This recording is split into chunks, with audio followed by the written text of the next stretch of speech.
본 방송에서 제공하는 투자 정보는 투자 판단에 대한 조언입니다. 방송에서 제공하는 주식의 가치, 가격 상승 및 하락에 대해서는 방송사에서 보장하지 않습니다. 시청자 여러분 안녕하세요. 오늘을 돌아보고 내일을 준비하는 오늘장 내일장 2부 진행의 백선혜입니다. 장 마감까지 확실한 승부 전략과 내일장 주목할 섹터까지 제시해드리고 있습니다. 오늘도 저희 방송과 함께 하시면서 성공적인 투자 전략 가득 담아가시기 바랍니다. 저희 방송 유튜브를 통해서도 보실 수 있습니다. 유튜브 검색창에 서울경제TV라고 검색하시면 저희 방송과 함께 하실 수 있으니까요. 방송에 대한 의견이나 종목에 대한 궁금증 있으시면 유튜브 실시간 채팅창에 지금 바로 남겨주시기 바랍니다. 그러면 오늘장 내일장 2부 본격적으로 출발합니다.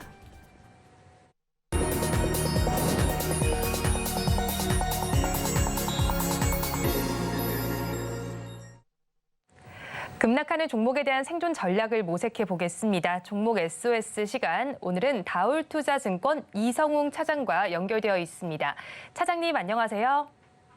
네, 안녕하십니까? 차장님 먼저 급락하는 종목들을 구조해 보기 전에 오늘 시장 상황부터 점검하겠습니다. 오늘 시장은 어떻게 보시나요? 네, 오늘 시장도 큰 재미는 없는 그런 현재 상황이고요. 우선 지금 기관 쪽에서 좀 매도세가 좀 나와주는 모습을 좀 기록을 하고 있는데, 우선 시가총액 상위 종목들이 거의 좀 약보합을 좀 많이 보여주고 있습니다. 포스코홀딩스가 많이 좀 빠지고 있는 그런 현재 상황이고, 삼성전자도 그렇고, 어떤 주도주가 지금 이번 주에 어떤 부각이 되지 않는 그런 상황으로 가고 있지 않나라고 좀 생각이 되고 있고요. 우선 미국 증시 같은 경우에도 여러 가지 이 금리 인하에 대한 얘기는 정말 많이 나오고 있는 현재 상황인데, 근데 이제 금리 인하에 대한 부분이 어떻게 보면은 이제 경기 둔화에 대한 우려로 연결될 수가 있는 상황이죠. 그렇기 때문에 상충하는 과정에서 미국 증시도 많이 오르는 그런 부분이 좀 차익이 나와주는 구조인데, 이제 내일이죠. 이 노동부 고용 보고서 이거에 대한 부분에 있어서 이 통화 정책에 대한 부분, 통화 정책에 대한 얘기가 한 발짝 레벨업이 될 가능성이 크다라고 좀 생각이 되고 있고, 그렇기 때문에 지금 시장은 좀 지켜보자라는 분위기가 크지 않나라고 좀 생각이 듭니다.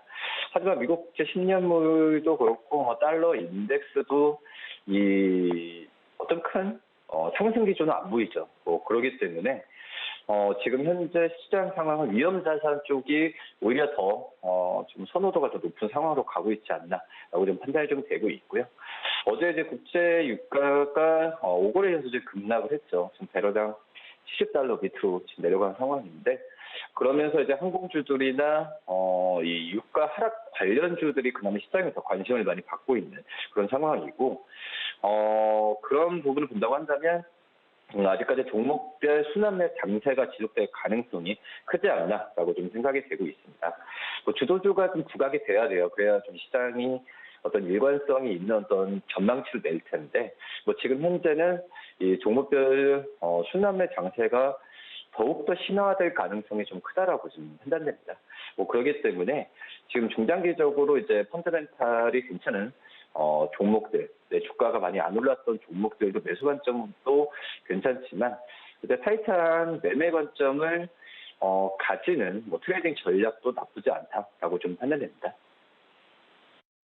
네, 주도주가 없는 어려운 시장입니다. 이런 시장 상황 속에서 더욱 급락하는 종목들이 있습니다. 2시 30분 기준 급락주들 화면을 통해서 확인해 보겠습니다.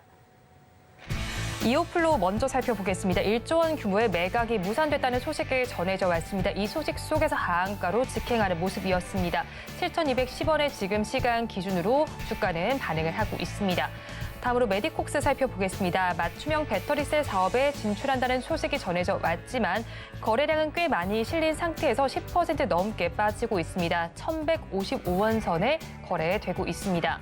다음으로 레뷰 코퍼레이션 살펴보겠습니다. 인플루언서 마케팅 전문 기업입니다. 시장에서 하락률 5%대로 나타나고 있고요. 지금의 주가는 14,080원 선을 지나가고 있습니다. 계속해서 KG케미칼 살펴보겠습니다. 복합화학 기업입니다. 5% 넘는 하락률을 보여주면서 지금 시간 기준으로 주가는 7,390원 선을 가리키고 있습니다. 마지막으로 엠노를 살펴보겠습니다. 우리나라 1위 공급망 관리 소프트웨어 기업입니다. 오늘 시작에서는 3% 넘게 빠지면서 71,400원 선에 거래되고 있습니다. 급락하는 종목들 저와 함께 살펴보셨는데요. 이 종목들을 가지고 계신 분들이거나 또 다른 종목에 대한 궁금증이 있으시다면 유튜브 실시간 채팅창에 지금 바로 남겨주시기 바랍니다. 그러면 저희는 첫 종목부터 구조를 해보겠습니다. 레뷰 코퍼레이션 구조해 보겠습니다. 오늘 장중의 변동폭이 좀 상당한 상황입니다. 16% 넘게 오르는 모습을 보이다가 지금은 하락세로 전환이 되어 있습니다. 구글로부터 260억 원 규모의 투자를 유치해서 카페24가 좀 높은 상승률을 보여줬던 가운데 레뷰 코퍼레이션도 사실 MOU를 체결한 바가 있으면서 같이 좀 오름세를 보였는데 오늘 장에서 변동성이 나타나고 있습니다. 어떻게 보시나요? 저 레뷰 코퍼레이션 같은 경우에 이제 카페24 효과죠. 구글의 투자를 받은 부분에 있어서 구글의 투자를 받은 부분에 있어서 이 관련주로 또 묶이지만 이렇게 레뷰 코퍼레이션이 뭐 카페24와 뭐 관계사, 뭐 지분구조 이런 게 아니죠. 그 전에 이 협업, 그러니까 MOU 체결했던 부분에 있어서 시장에서 좀 많이 관심을 받았던 상황인데요. 근데 이제 그 레뷰 코퍼레이션 같은 경우가 상장한 지 얼마 안 된 기업인데 그 전에 그 관심을 많이 못 받았었죠. 그렇기 때문에 오히려 지금 현재 거래량과 함께 주가가 좀 뛸 때, 좀 이 레뷰 코퍼레이션의 이 종목에 대해서 다시 한번 이 재평가가 필요하지 않나라고 좀 생각이 되고 있고요. 이 레뷰 코퍼레이션 같은 경우에는 쉽게 말씀드리면 이제 광고주와 그리고 인플루언서를 연결해주는 그런 그 플랫폼을 좀 운영을 하고 있죠. 그렇기 때문에 광고주가 어떤 뭐 광고 캠페인이나 이런 걸 개최를 하게 됐을 때 뭐 이런 레뷰 코퍼레이션이 광고비를 수취하고 그 부분을 이제 인플루언서와 연결해서 수익을 나누는 구조로 가고 있는 상황인데요. 이 매출 구조에서 거의 70% 가까이 좀 차지를 하고 있기 때문에 이쪽에서의 어떤 그 변화 뭐 이런 부분도 좀 많이 체크를 해야 되는 게 맞다라고 좀 생각이 되고 있고 지금 이제 인플루언서 같은 경우에는 이제 주로 이제 회원들에 대한 부분에 있어서 뭐 SNS나 이런 부분 수행하면서 리워드를 많이 받는 그런 구조로 다 되고 있는데 지금 소셜 미디어 쪽에서의 광고 시장이 굉장히 좀 커졌죠. 일반적인 이 검색 광고나 이런 부분은 좀 하향 산업으로 가고 있지만 인플루언서를 통한 이 광고, 그러니까 어떤 인플루언서 마케팅 쪽에서의 시장 같은 경우에는 점점 커지고 있습니다. 국내 쪽에서 본다고 하더라도 시장 규모에 대한 부분은 커지면서 이 부분을 레뷰 코퍼레이션도 관심 갖고 그리고 이런 부분으로 이제 성장을 한 상황이라고 좀 볼 수 있겠는데 외형 성장은 계속 커질 가능성이 크죠. 근데 이제 3분기 때 매출액을 본다고 하면은 작년 대비해서는 39% 늘었지만은 영업이익은 축소가 됐죠. 한 26% 축소된 22억을 좀 기록했는데 그만큼 이제 어떤 그 광고 인플루언서 시장이 안 좋은 게 아니라 레뷰 코퍼레이션은 이 부분을 감안하면서 인력 충원을 굉장히 많이 했습니다. 3분기 때도 그렇고, 이 올해 거의 60명 이상 인력 채용을 하면서 비용적인 측면도 많이 나가는 그런 상황이라고 좀 볼 수 있겠고요. 그렇기 때문에 이 광고 데이터 기반 어떤 이제 운영자, 뭐 이런 부분에 있어서 운영 건수가 늘어나는 부분이기 때문에 인력 채용하는 그런 상황이라고 볼 수 있겠고요. 뭐 그런 부분을 본다고 한다면 레뷰 코퍼레이션의 어떤 산업에 대한 전망은 굉장히 커지지 않을까라고 좀 생각이 되고 있습니다. 그리고 지금 자회사죠. 레뷰 코퍼레이션 같은 경우에도 이 중국 인플루언스 대상으로 라이브 커머스 사업을 시작하고 있는데 그렇기 때문에 우리나라의 국한됐던 그런 매출 구조가 해외 쪽에서의 내년에 다각화된다고 한다면은 저는 레뷰 코퍼레이션의 어떤 성장성이 굉장히 좋게 가지 않을까라고 좀 생각입니다.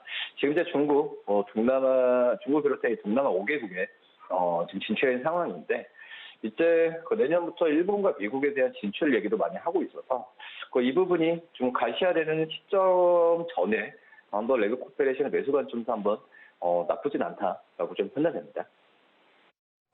레뷰 코퍼레이션에 대해서 좀 긍정적인 이야기를 많이 해주셨습니다. 그래도 오늘 장중만 해도 변동성이 심한 만큼 가지고 계신 분들 어떻게 해야 하나 고민이실 것 같은데요. 어떤 대응 전략이 좋을까요?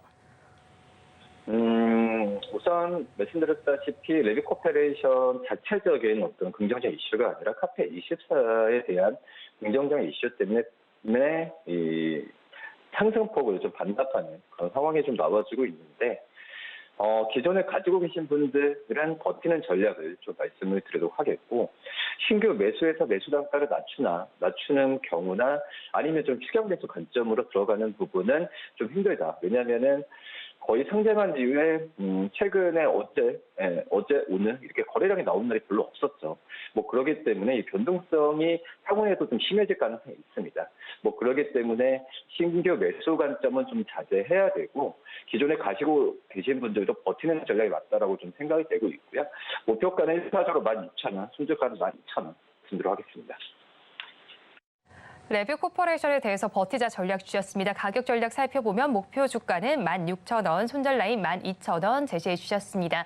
그러면 저희 다음 종목도 구조를 해보겠습니다. KG케미칼을 구조해 보겠습니다. 중국발 요소수 사태와 관련해서 들썩이는 모습을 보이기도 했습니다. 요소 공급망 리스크에 좀 촉각을 곤두세우고 있는 상태인데 이 종목의 주가 양상 저희 좀 어떻게 봐야 할까요?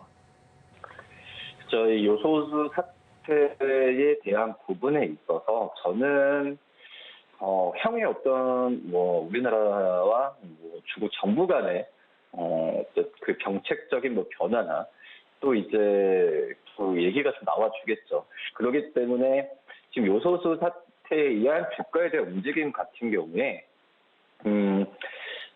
약간은 좀 변수가 좀 굉장히 많이 섞여 있다라고 좀 생각이 좀 되고 있고요. 뭐 그렇기 때문에 이 요소수에 대한 부분에 있어서는 이 테마라고도 하기도 좀 뭐하죠. 왜냐하면은 이 요소수와 관련되는 부분은 상업과 그리고 기업들의 실적에 그 영향을 좀 미치기 때문에 어떤 뜬구름 잡는 그런 테마가 아니라고 좀 생각이 듭니다.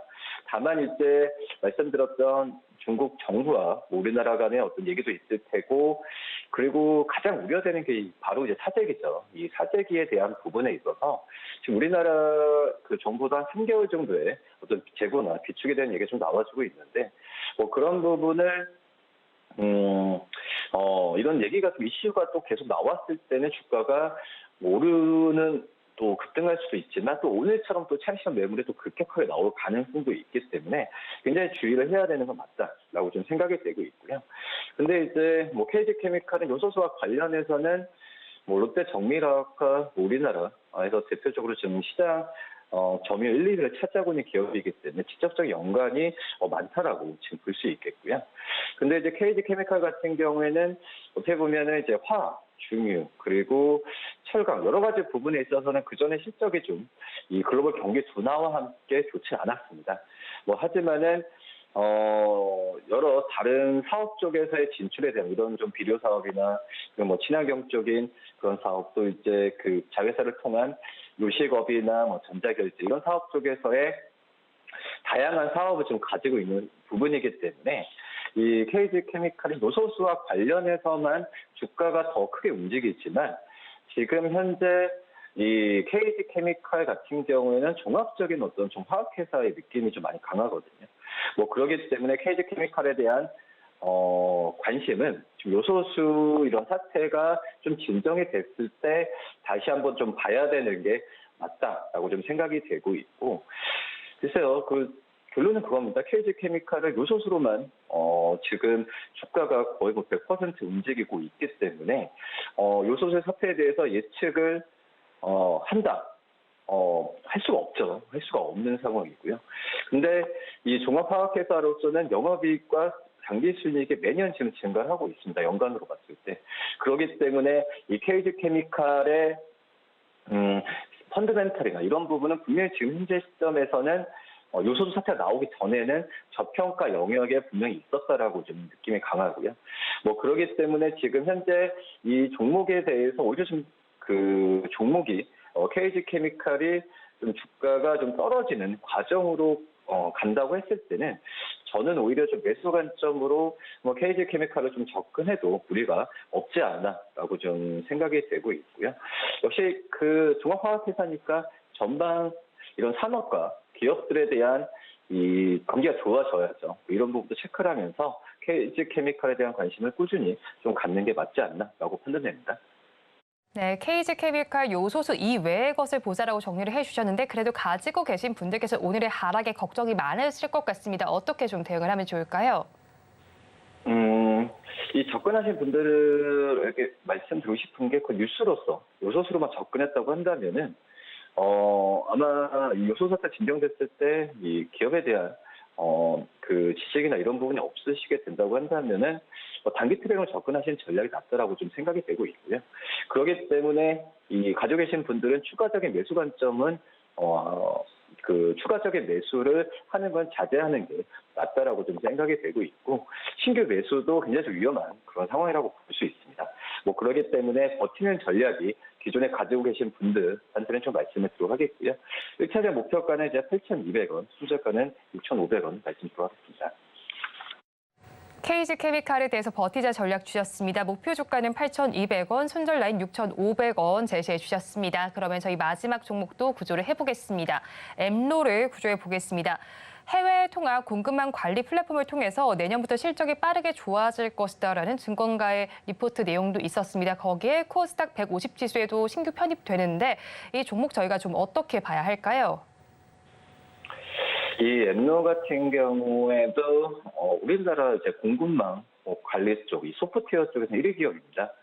뭐 그런 점에서 봤을 때 뭐 삼성 SDS와 또 이제 그런 지분 투자도 받고 굉장히 시장 점유율도 그렇고 이 대기업에 대한 투자 또 이제 협업에 의한 해외 진출 선박자가 많이 좋기 때문에 원래 올해 주가가 15,000원 수준에서 지금 거의 뭐 6배, 5배 올라갔죠.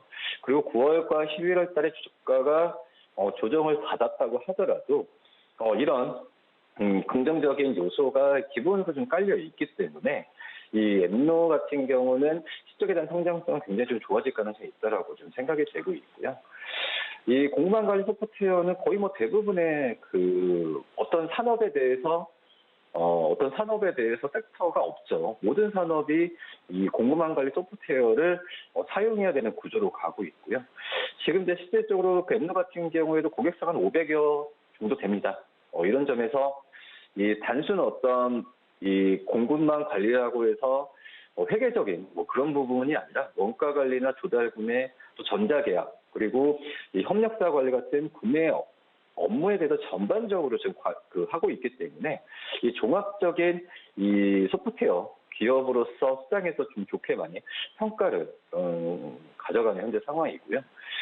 특히 이제 그 SCM 구축이나 컨설팅이 매출 구조 63%만 라이센스 쪽에서의 사업 매출 구조 13%, 또 기술 지원 쪽이 15.9%까지 차지하고 있거든요. 그렇기 때문에 어떤 고객사의 이 소프트웨어를 파는 게 아니라 판 이후에 이거에 대한 라이센스와 또 이제 기술 지원 쪽에서의 부가적인 수익이 꾸준히 해마다 잡히는 그런 상황이라고 좀 볼 수 있고요. 그리고 저는 이제 주가에 가장 큰 영향을 미치는 게 바로 이제 삼성 SDS의 지분 구조죠. 지금 거의 33%를 삼성 SDS 갖고 있기 때문에 이 엠노가 뭐 삼성 SDS 자회사라고 좀 볼 수 있겠습니다. 어떤 그 중소형 기업이든 대기업의 지분을 투자했을 때는 무조건 이 좋은 희소식이죠. 뭐 그렇기 때문에 이 엠노의 주가에 대한 부분은 저는 낙폭을 크게 이런 구조면은 낙폭을 크게 가져갈 가능성이 많이 없다라고 지금 생각이 되고 있고, 근데 삼성 SDS의 지분 투자가 단순 어떤 이 큰 대기업이 모여서 생겼다는 게 아니라 이거에 대한 협업을 통한 해외 진출이 가시화될 가능성이 굉장히 좀 빨라졌죠. 특히 이제 미국의 그 SCP 플랫폼 기업이죠. 이 온라인 솔루션즈와 삼성 SDS가 협업을 하면서 SCM 이 공급망 관리 플랫폼 개발을 지금 하고 있는 상태인데 그거에 대한 해외 진출도 좋아질 가능성이 크다라고 좀 생각이 되고 있고, 뭐 이 실적은 지금 어떻게 투자 단계고 뭐 그런 부분에 있어서 실적이 좀 폭발적으로 느는 부분은 좀 기다려 봐야겠지만 제가 본다고 하더라도 실적 빨리 느는 부분은 해외 쪽 매출이 좋아졌을 때 웬만하면 내년 상반기 때도 크게 잡힐 가능성이 있지 않을까라고 좀 생각이 되고 있습니다. 그리고 이 실제로 올해 또 9월 말 기준으로 봤을 때도 수조 잔고는 이 작년 같은 기간에 비해서도 두 자릿수 이상의 성장세를 지금 보여주고 있는 상황이기 때문에 해외 시장 진출이나 여러 가지 부분에 있어서 지금 잘 돼가고 있지 않나 이렇게 판단됩니다. 네, 엠노에 대해서도 전반적으로 정리를 해주셨는데 사실 주가가 조금 오름세를 보이나 싶더니 박스권에 갇혀 있는 만큼 가지고 계신 분들 고민이 많으실 것 같거든요. 어떤 대응 전략이 좋을까요? 저는 이제 어떤 신규 매수 관점 쪽은 나쁘지는 않다. 이 신규 매수도 괜찮고 기존에 가지고 계신 분들 같은 경우에도 추가적 매수도 괜찮지 않을까라고 좀 생각이 되고 있고요. 1차적 목표가는 8만 원을 말씀을 드리는데 8만 원 돌파했을 때는 또 추가 매수 관점도 2차로 좀 괜찮지 않을까 판단되고 손절가는 6,700원 말씀드리겠습니다. 엠노는 버티는 것에 더해서 신규 매수도 괜찮겠다라고 짚어주셨고요. 목표 주가는 8만 원, 손절라인 6만 7천 원 제시를 해주셨습니다. 지금까지 다올투자증권 이성웅 차장과 함께했습니다. 오늘 연결도 고맙습니다. 네, 감사합니다.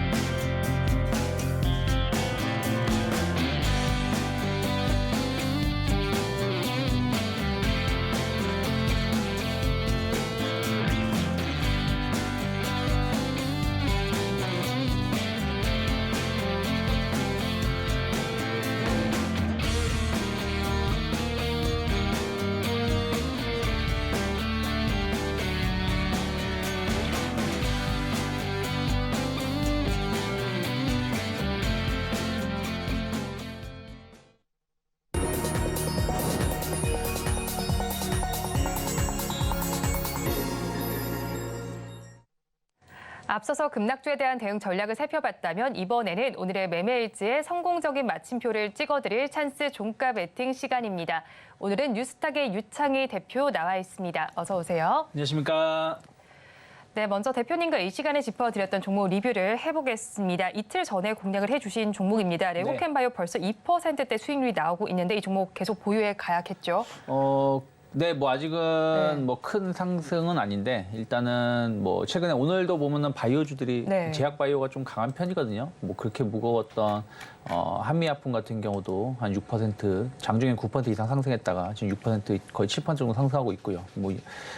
동아 ST도 한 6% 이상 상승하고 있습니다. 중대형 제약주 혹은 바이오주들이 좀 상승하고 있는데 약간 폐렴, 중국 폐렴 이슈도 좀 있고 또 금리 인하에 대한 기대감들이 또 바이오주에 대해서 좀 매기가 좀 들어오고 있는 게 있어서 레고캠바이오 역시 마찬가지로 지금 시장에서 이슈가 되고 있었던 게 최근에 올라오는 거는 폐렴 관련된 거예요. 유유제약 상한가 언저리에 있는 부분들도 다 그런 쪽이다 보니까 상대적으로 레고캠바이오는 덜 오르고 있지만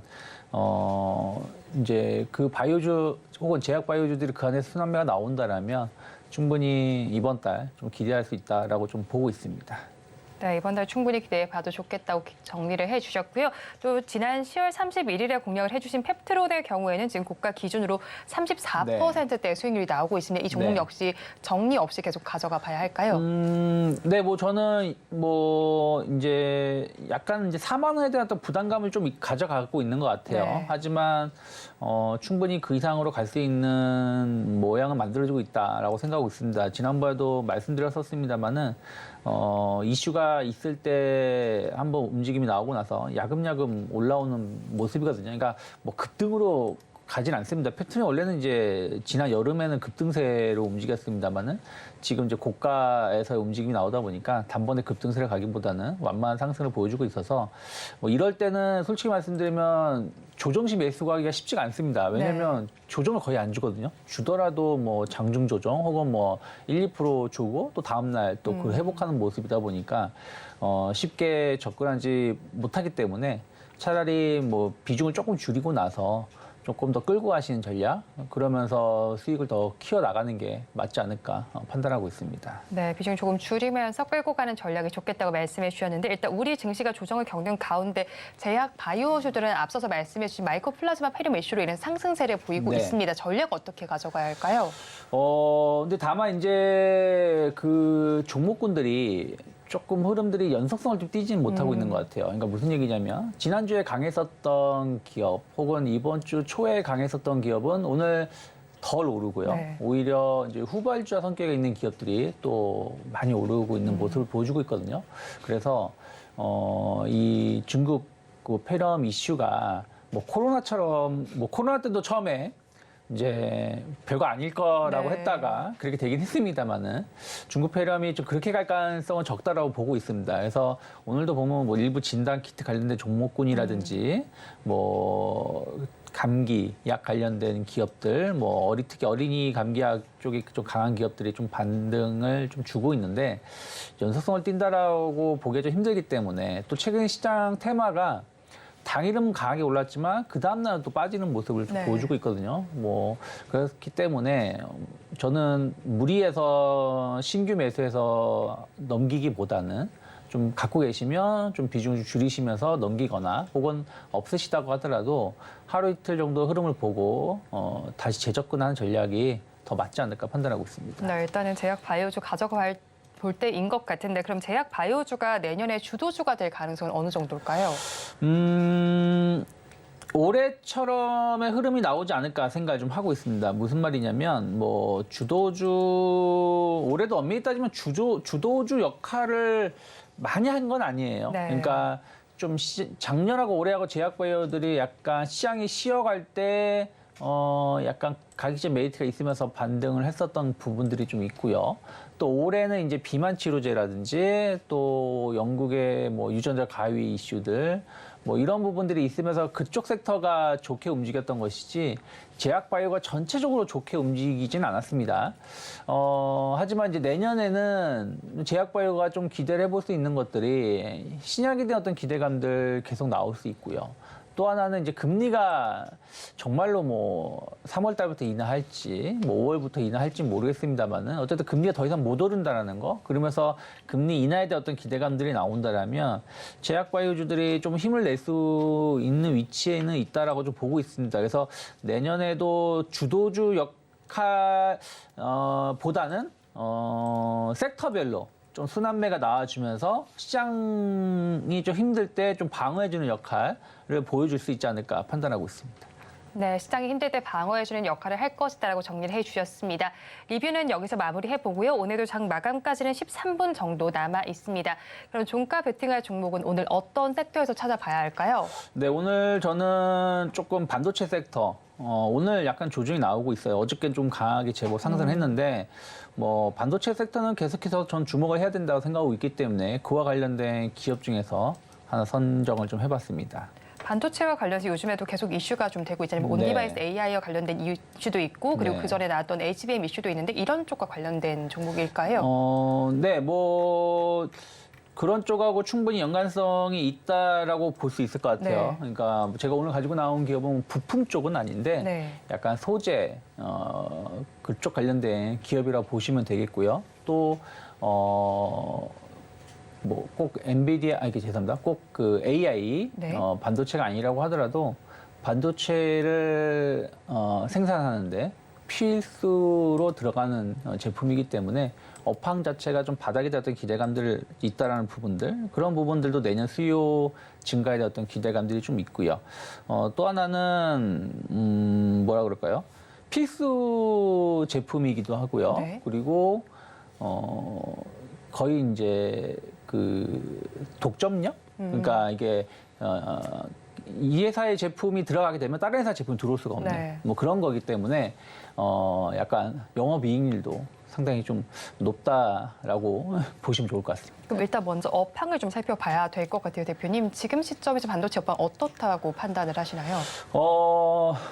사실 반도체 업황은 좋지 못한 것 같아요. 그러니까 무슨 말이냐면 HBM 반도체라든지 뭐 서버용 뭐 DDR5 반도체라든지 이런 거는 뭐 지금 없어서 지금 못 파는 정도인 건 네. 맞아요. 근데 이거는 대부분 서버용으로 들어가고 있는 거거든요. DDR5도 서버용 그 매출 비중이 한 80% 이상 차지하고 있고 HBM도 어떻게 보면 서버용으로 들어가는 거 아니겠습니까? 네. 뭐 엔비디아 쪽으로 해서 공급을 하고 하는 것이기 때문에 요거의 두 개를 제외하고는 실제 반도체 업황이 좋다 안 좋다를 따지려면 서버 쪽도 중요하겠지만 실생활에서 얼마나 수요가 많이 나오냐가 중요하거든요. 그럼 실생활에서 수요가 나온다 그러면은 예를 들어서 노트북이랑 이런 데스크탑 같은 PC들이 있고요.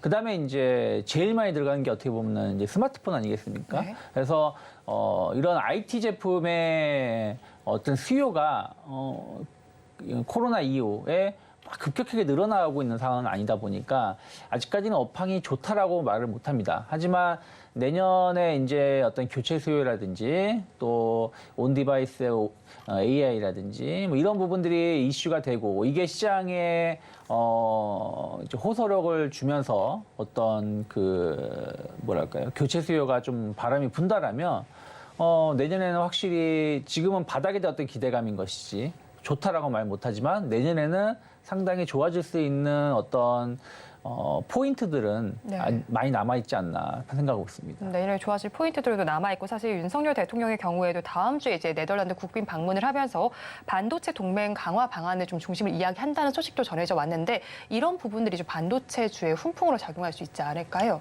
뭐 근데 그건 별 의미가 없다라고 보고 있어요. 왜 그러냐면 네. 네덜란드 ASML이 제품을 공급하는데 우리가 지금 뭐 거기서도 어떤 기업을 주고 안 주고 이게 아니거든요. 네. 순차적으로 제품을 공급하는 그 계약 날짜에 따라서 공급하는 것이기 때문에 뭐 네덜란드 방문한다고 해서 갑자기 우리나라에 장비가 들어오고 있거나 뭐 안 들어왔던 게 들어오거나 뭐 하는 건 아니다라고 네. 보고 있습니다. 그렇기 때문에 그런 것 자체보다는 오히려 이제 수요가 좀 개선될 수 있다라든지 아니면 이제 삼성하고 하이닉스가 최근에 이제 발표한 내용을 보면 내년에는 투자를 많이 하겠다라고 하면서 관련된 기업들이 올라왔었어요. 네. 그러니까 결국에는 삼성이나 하이닉스가 투자를 한다는 얘기는 수요가 이제 좋아질 것이니까 투자를 선제적인 대응을 하겠다는 거 아니겠습니까? 그동안에는 감산한다든가 투자를 줄인다든가 하는 거였는데 이제부터는 투자를 늘리겠다고 하는 것이기 때문에 그런 부분들이 또 후속적으로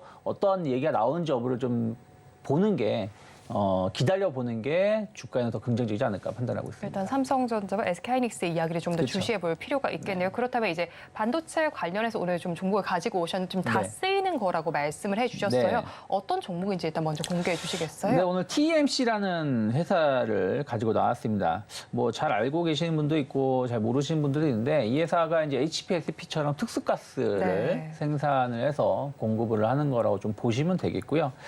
뭐 이 특수 희귀가스는 미세화 공정이 됐든 그게 아니든 뭐든 어쨌든 반도체나 디스플레이 생산할 때는 무조건 들어갈 수밖에 없는 제품이라고 보시면 되겠고요. 특히 TMC 같은 경우는 희귀가스 전공정에 대해서 자체 기술로 개발을 하고 설비를 할 수 있는 자체적으로 개발하고 생산할 수 있는 설비 생산 시설을 구축을 하고 있습니다. 이런 부분들이 상당히 좀 강점으로 좀 생각을 하시면 될 것 같아요. 특히 이제 TMC 같은 경우는 포스코하고의 어떤 협력을 하고 있기 때문에 그와 관련해서 어떤 기대감들도 충분히 가져갈 수 있다 생각하고 있고요. 특히 이제 제논이라든지 크립톤 같은 특수가스를 생산을 하고 있는데 네. 이쪽 제품들이 주로 이제 러시아하고 그 우크라이나에서 공급을 많이 했던 제품이에요. 네. 근데 러우 전쟁이 지금 벌써 이제 내년 3월 되면 거의 2년 되는 거 아니겠습니까? 만 네. 2년. 지금 횟수로 또 이제 2년 가까이 전쟁 하고 있다 보니까 거기서 가스를 못 가져오고 있다는 것이죠. 그래서 이런 상황에서 이제 TMC의 그 매출이 넓어진다는 부분들.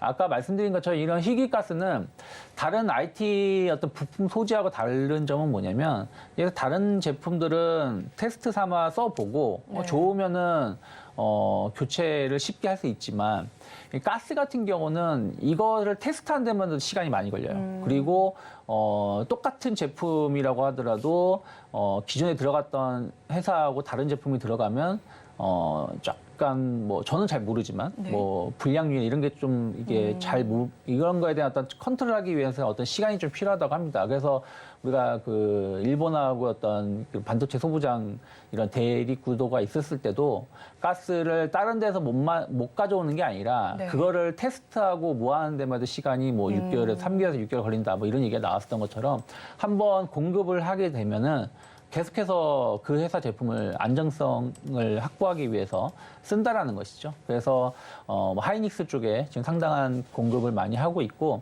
뭐 하이닉스 최근에 보면은 뭐 HBM 반도체 등 뭐 여러 반도체 관련해서 시장을 좀 선도하고 있기 때문에 충분히 좀 가져갈 수 있다 생각하고 있고요. 또 하나가 이제 최근에 이 회사가 이제 오션브리지라는 회사를 또 인수를 했어요. 이 회사도 이제 특수 소재, 가스 소재 뭐 이런 그 반도체에 들어가는 뭐 전구체를 만드는 회사인데, 뭐 이와 관련해서 어떤 시너지 효과도 충분히 낼 수 있다고 생각을 좀 하고 있습니다. 그리고 아까 말씀드린 대로 TMC의 그 영업이익률이 상당히 높습니다. 그러니까 거의 뭐 매출 규모만 본다라면 뭐 매년 이제 성장은 좀 하고 있지만 현재 뭐 작년 같은 경우가 3천억대 매출이었고 올해 같은 경우도 작년보다는 조금 매출이 좀 줄어들 것으로 예상하고 있지만 영업이익 같은 경우는 작년에 500억, 올해 같은 경우는 벌써 누적적으로도 한 300억 가까이 되기 때문에 충분히 그 내년에 매출이 좀 개선되거나 한다면 영업이익은 같이 늘어날 수 있다라고 보시면 될 것 같아요. 그래서 그러한 측면에서 본다라면 현재 주가는 뭐 상당히 좀 매력적인 위치가 아닌가 판단을 좀 하고 있습니다. 그럼 저희 가격 전략 어떻게 잡아갈까요?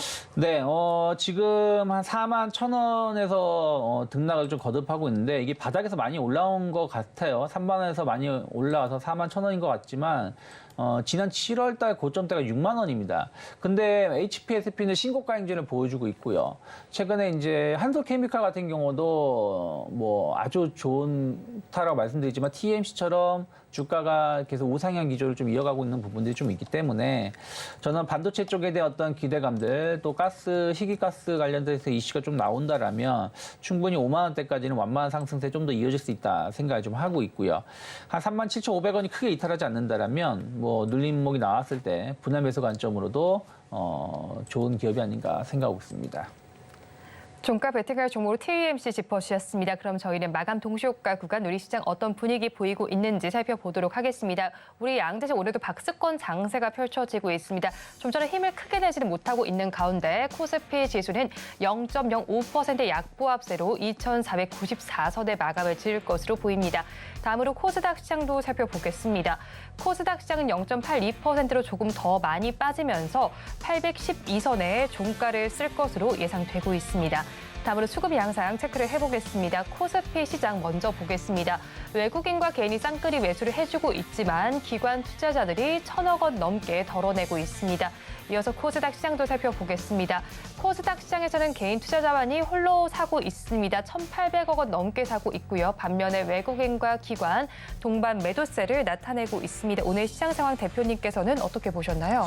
뭐 이 정도면 선방을 했다라고 보고 있어요. 왜냐하면 미국 시장이 어저께 보면은 좋은 지표들이 그러니까 시장에서 기다렸던 지표 발표가 나왔음에도 불구하고 진짜 반등 한 번 없이 계속 흘러내렸던 부분들이 있었는데 우리나라는 뭐 코스닥은 지금 뭐 한 0.8% 좀 눌림목이 조정이 나오고 있지만 코스피는 상당히 좀 선방을 좀 하고 있는 것이 아닌가 생각을 좀 하고 있습니다. 그래서 오늘 뭐 코스닥 쪽도 본다라면 약간 반도체 쪽이 조금 어저께 올라갔었던 걸 상당 부분 좀 반납을 하면서 하락 전환되어 있고 2차 전지도 뭐 종목별로 다르긴 합니다만 약간의 조정이 나오고 있고요. 로봇주들도 조정이 나오고 있습니다. 그래서 전체적으로 그 흐름 자체가 안 좋음에도 불구하고 이 정도의 하락이면 나름대로는 선방을 하고 있는 것이 아닌가 생각하고 있고요. 코스피 같은 경우는 뭐 화학 섹터라든지 항공주들 그리고 바이오, 제약 바이오가 좀 힘을 내주면서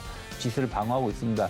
뭐 체감 지수는 조금 더 안 좋을 것 같습니다만 어쨌든 주가 지수만 본다라면 코스피는 약보합이고 코스닥은 한 0.8% 정도의 조정인데 약간 모멘텀이 좀 없다라는 부분들. 근데 그런 거 대비해서는 시장이 좀 선방하고 있고 외국인들 수급 역시 마찬가지로 공격적인 매수는 아닌데 그래도 이 정도면은 시장에 대해서 부정적으로 보고 있는 것 같지는 않습니다. 선물 쪽에서도 많이 매수가 줄었지만 한 4,000개 가까이 매수가 들어오고 있다는 부분들을 계속 체크해 보시면 좋지 않을까 판단하고 있습니다. 네, 우리 양대 시장 오늘 파란불을 켜고 있습니다. 양대 시장 모두에서 기관 투자자들은 매물을 출회하고 있지만 시장이 아주 나쁜 상황은 아니다라고 정리를 해주셨습니다. 마감 동시효과 구간 함께하셨습니다.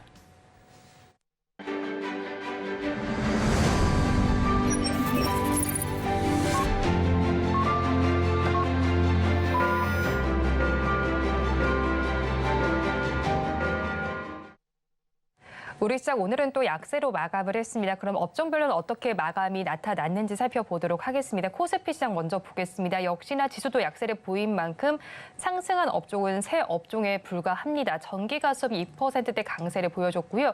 그 뒤를 이은 업종은 의약품 업종입니다. 0.54%의 강세로 마감이 됐고 종이목재 업종은 0.19%로 강보합 마감했습니다. 전기전자 업종까지 강보합세 보여주면서 네 업종에서 빨간불이 들어왔습니다. 다음으로 코스닥 시장 도 살펴보겠습니다. 코스닥 시장 역시도 하락하는 업종이 두드러지고 있습니다. 그래도 빨간불을 켜낸 업종은 인터넷 업종입니다. 3%대 강세를 보여주면서 마감을 했고 이 안에는 카페24가 있었습니다. 19%대 급등 마감이 됐고요. 다음으로는 종이 목재 업종이 0.53%의 강세로 마감을 했습니다. 그 다음으로는 비금속 업종에서 0.45%의 강보합세가 관찰됐습니다. 오늘 시장 이렇게 좀 아쉽게 마무리가 됐지만 저희 또 내일 장에 대한 전략도 짜봐야겠죠. 오늘장, 내일장 전문가님들께 전략을 여쭤봤습니다. 화면으로 확인해 보시죠. 증시 등락을 거듭하는 가운데 연말에는 축포를 터뜨릴 수 있을지 여쭤봤습니다. 그럼 비중 확대는 어디에서 해보면 좋을지 섹터에 대한 질문을 드려봤는데요. 먼저 나도투자연구소의 이재규 본부장님께서는 반도체 매수가 유효하겠다고 짚어주셨고요. 다음으로 윤석천 경제평론가님께서는 2차 전지의 비중을 확대해볼 필요가 있겠다라고 전해주셨습니다.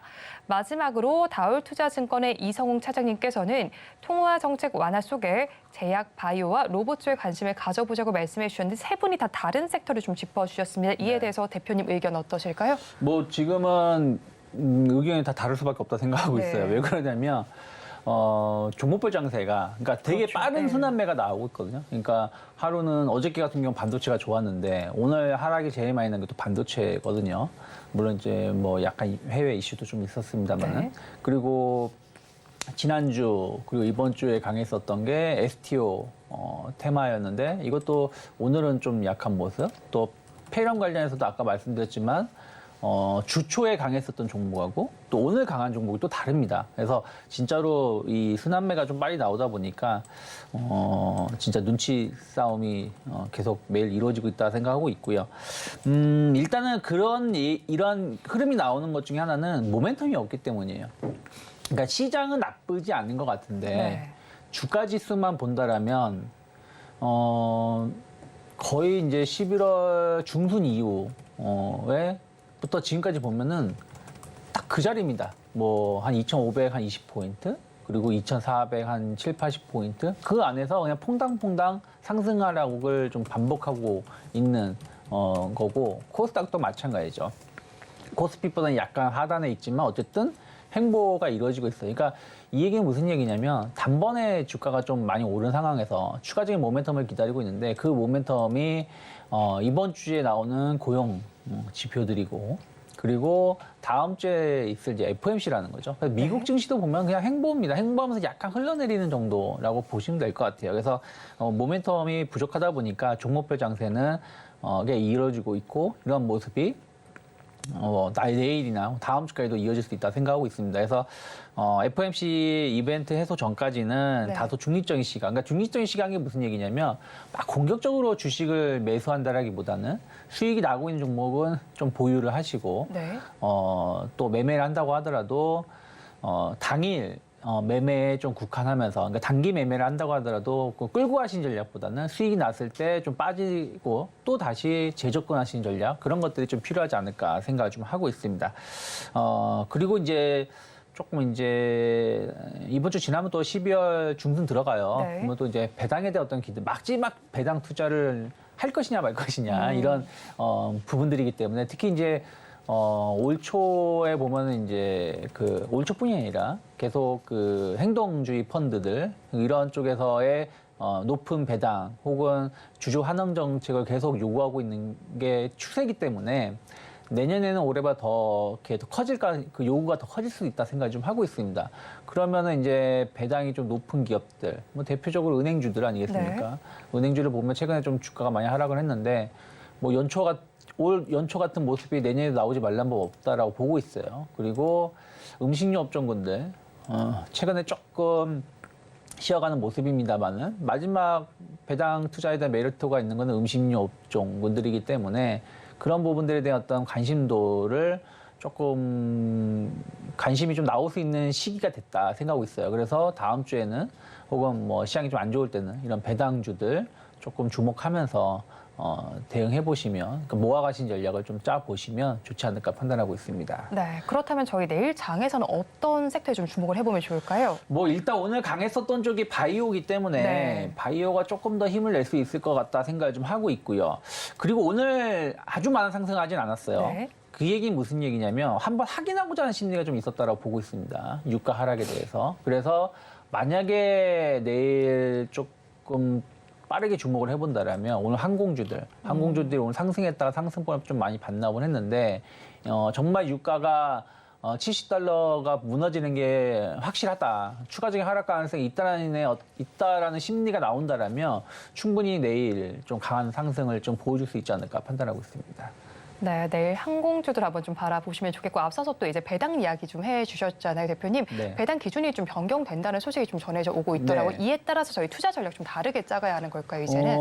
그쵸. 이제 그러니까 이게 달라진다는 게 뭐 확답을 드릴 수는 없지만 예전에는 그냥 단순하게 12월 27일까지 네. 그러니까 보통 이게 그냥 거래하기 마지막 거래 이틀 전까지 딱 주식을 갖고 있고 그 다음에 이제 배당 결정은 그 다음 한 2월이나 이제 주주총회 할 때 네. 결정하는 거 아니겠습니까? 네. 배당을 얼마 주겠다. 그러니까 이게 불합리하죠. 왜냐하면 현재 상황에서 올해 배당을 기준으로 배당락을 맞아버리는데 올해 배당을 많이 줬다고 해서 회사가 적자 나면 내년에 배당 안 줄 수도 있는 거고 또 내년에는 배당을 적게 줄 수도 있는 거고 네. 오히려 더 많이 줄 수도 있는 거고 이건 우리가 알 수가 없는데 이 부분이 이제 작년에 이제 법이 좀 바뀌어가지고 기업들이 이제 배당을 좀 빨리 결정하거나 뭐 할 수 있는 부분들이 좀 있습니다. 그래서 그런 부분들은 긍정적인데 중요한 거는 이게 딱 그 날짜로 지정돼 있지가 않아요. 그러니까 미국 같은 경우는 이게 이러한 제도가 오랫동안 유지가 되어 있었기 때문에 네. 어떤 회사는 언제 배당을 하고 또 언제 배당금을 결정하고 이런 것들이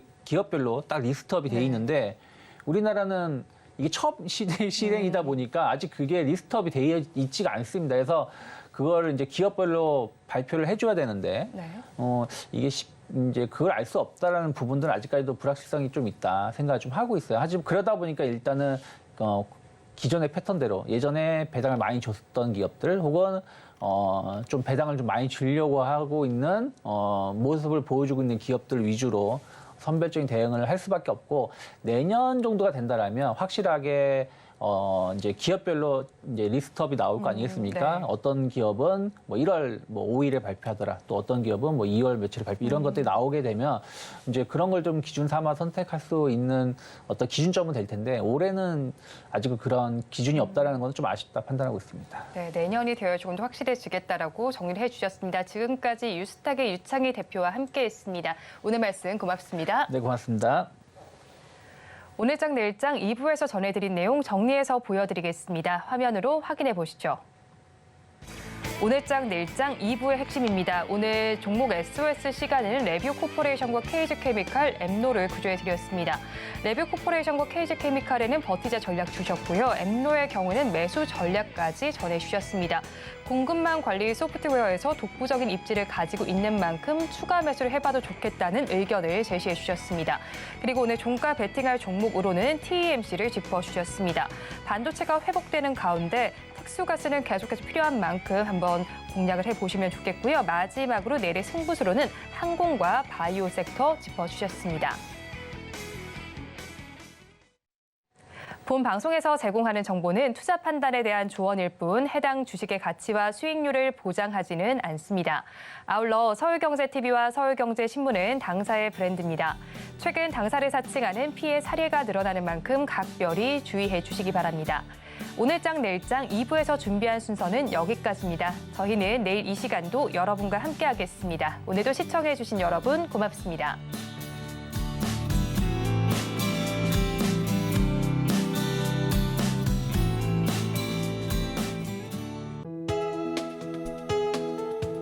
본 방송에서 제공하는 투자 정보는 투자 판단에 대한 조언입니다. 방송에서 제공하는 주식의 가치, 가격 상승 및 하락에 대해서는 방송사에서 보장하지 않습니다.